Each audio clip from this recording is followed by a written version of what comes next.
Hi, I'm James Schillinglaw, and I'm here aboard Seven Seas Grandeur, the christening cruise, a quick little 3-day event.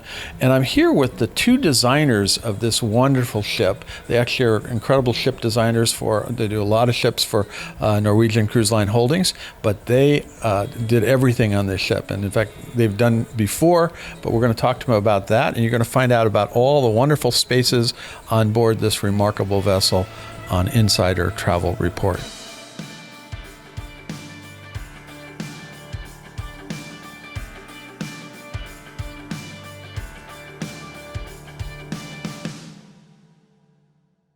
First of all, I want to introduce you, Yohando Ruiz, and we have Greg Walton, and they are from Studio Dado, right? Yes. That is correct. Fantastic. That is correct. That is, and so Studio Dado is the designer, and I think you mentioned we had a briefing yesterday, I believe, and you said that you designed other ships, but this is the first one you did everything on, right?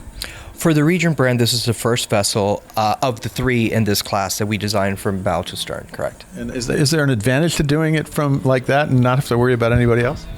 For sure. And the main advantage is we get to make a very consistent theme through the design, what we started to call a thread of continuity. And a single, I don't want to really say a singular guest experience, but a full guest experience expression of the whole vessel, as opposed to there's a certain unity of the style and everything, even though a lot of these spaces are very different. And of course, the other thing is you designed a lot of the ones on the previous two ships. That was the Explorer and Splendor, but these are very unique spaces, I believe. So what is here? We're actually here in one of the, I think it's one of the little, what do they call it? The study. The study, which is in between Prime 7, one of the restaurants, and Chartreuse, the French restaurant. Now, did you look at things differently? Did you try to do something that was different from the last ship? We actually, in this space, we kept a lot of elements, but recolored the space and introduced new artwork and new furnishings. But because this was a signature space that especially the Regent Suite guests enjoy, we wanted to keep it familiar to them. And therefore designed it in a way that it kept a lot of the original detailing, but then we switched up the color palette and brought in, like I said, new furnishings and art. Yeah, well, you did all the furnishings too. You had to choose all the chairs. You were talking about that. And then Prime 7 seems very different to me as well. Yes, Prime 7, and actually all the restaurants we really redesigned from a aesthetic perspective. All but one. All but one. What was the one? Pacific Rim. It has remained a constant on all three ships. It is except for the feature art in the entrance. Yeah, and that's a pretty impressive feature. That I remember the first one they had the prayer rolls, and this one is the cherry tree, right? This is the tree of life, the cherry blossom tree. Well, they're outstanding spaces, and of course, the kind of wonderful work you did was with the main restaurant, Compass Rose. And where did that come from? The idea for that? Well, our idea was to really create a space that was almost a discovery of something like Shangri-La. And you would walk behind this screen that you see in the atrium that emulates a waterfall. And then when you walk behind a waterfall, you discover a hidden land, a hidden place that you have no idea existed. And we wanted it to be a little bit of a fantasy. It is. It definitely comes into the fantasy. I mean, it feels like you're in a forest of light. Yes. And that was incredible. Plus, you did have the hidden part of it. And then plus, you get a great meal. Yeah, it was a magical forest, the way we kind of envisioned it. So, So you have that one, and what about some of the other public spaces around? What were some of the ones that were kind of your favorites that you made some differences? I would say one of my favorite that we made differences is the observation lounge. And that's a space that we've been involved with on all three vessels, and we've wanted to make it very distinct each time. And so this one was, for us, it was a blank slate again, so to speak, a blank palette, and to come up with something that was equally intriguing as the previous two, but very, very different. No, and it is definitely different. I just did an interview up there. It's a very quiet space, lovely to.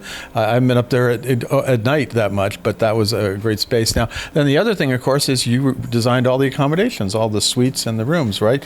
And let's start with the big one, the Regent Suite. How does that? I mean, you did the first one, which everybody said it was amazing. I haven't seen it this time. Somebody's in it.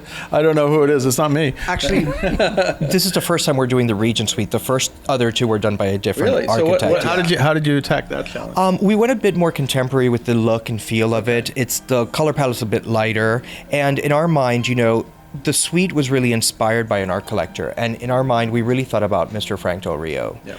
And really, how do you design a suite for someone as passionate as him, and really that has that eye for creativity and for art? So the whole suite in itself becomes a piece of art on its own. So every piece of furniture becomes an object of art, and the way the space unfolds tells a story. And when you look at the experiences around the bathroom and the living spaces, they're really transformative in our mind. Well, I've been on ships where I saw Frank hanging paintings. Yes. Yes, in the early days, Frank selected all the art for every vessel, and he literally would go around and hang the paintings and place the art around the ship. But obviously, as the company grew, and once everything merged together with NCLH, I think it was too many ships for Frank to run around and hang art on. I loved it when I literally was on one of the ships years ago, and he was hanging the paintings. I knew he's wants perfect detail, and I know he does it. Now, in terms of the rest of the suites, how did you change what the suites were then? We went for a more contemporary look across all of the upper tier suites, the Master, Grand, and Superior and 7C suite. Somewhat related or derivative, let's say, of the Regent Suite, but all with their own unique look, but a lot more contemporary than, say, transitional that they were before. Then for Penthouse, Deluxe, and entry-level suites, we pretty much kept that design exactly the same, except we introduced entirely new color palettes. Now, I can't remember, because I'd forgotten that the beds face out. Which is actually, was that on the previous ones as well? Yes. I did not remember that. I've been on too many ships lately. That was like, but that actually is a great feature. I mean, it really is amazing. So you wake up and you open the curtains and you're right there, and then you go back to sleep. No. but no, it's great and it's a wonderful. But this design and of course, as I mentioned, you've selected all the furniture. I mean, we're looking at some chairs in here, but some incredible chairs up in the observation lounge, for instance.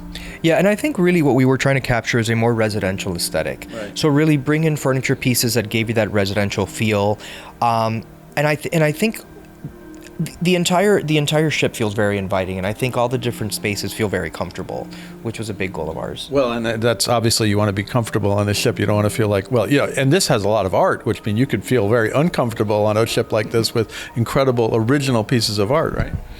This is for sure. Yeah. By all means. And we always give credit to the person who curated this art collection, and that's Sarah Hall Smith. She is an amazing person to work with, amazing friend to both of us, and has a great eye. And we tell her, we send her what our designs are for the spaces and where we want art. And she hits the nail on the head with every piece. And then she helps us out to find artists to develop pieces that are original pieces, like the cherry blossom tree of life at Pacific Rim. No, and then it really is, and that's a gorgeous sculpture. In fact, that entrance in all three ships is amazing. Now, the last question finally is what do you want? We go out to about 127,000 travel advisors who are booking their clients. What should they tell their customers of what to expect from the design of this ship?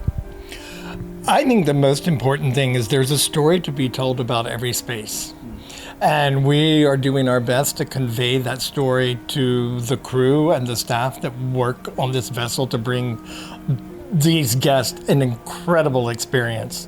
The design is surpassed by the level of service from the crew and staff on this vessel, and surpassed by the food that they're going to eat as well. Yes. As we all know. So we're trying to help bring the story behind every space that we designed alive.